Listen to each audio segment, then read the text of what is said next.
የማይነጥፈው ደስታችን መድኃኔ ዓለም ነው። የልቡናችን ደስታ፣ የነፍሳችን ረሃብ፣ ጥጋባችን፣ የልቡናችን ዘውድ፣ የሰውነታችን ትምክት እርሱ ክርስቶስ ነው።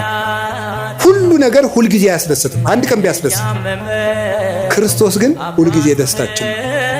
በልብስ ልደሰት ብትል ልብስን ወይ ሰዎች ይወስዱታል፣ ወይም የተሻለ ልብስ አሰፍተው የሚመጡ ሰዎች ያስቀኑና በአንተ ልብስ መደሰት ታቆማል። በጤና ብትደሰት ሲያምህ ይከፋል። በመልክ ብትደሰት ስታረጅ ይከፋል። በሚስታችሁ ብትደሰቱ ስትሞት ይከፋችኋል። በባል ብትደሰቱ ሲሞት ይከፋል። ቅዱስ ጎርጎርዮስ እንደተናገረ በሀብት ብትደሰቱ ስታጡት ትከፋላችሁ። በሹመት ብትደሰቱ ስትሻሩ ይከፋችኋል። በክርስቶስ ብትደሰቱ ግን ማንም አይወስድባችሁ። እሱን ማን ይነጥቀናል? ሁሉ ይወሰዳል። የማይወሰድ ሀብት ክርስቶስ። ስለዚህ ቅዱስ ጳውሎስ ምን አለ? እላችኋለሁ በክርስቶስ ደስ ይበላችሁ አለ። እላችኋለሁ በማን ደስ ይበላችሁ አለ?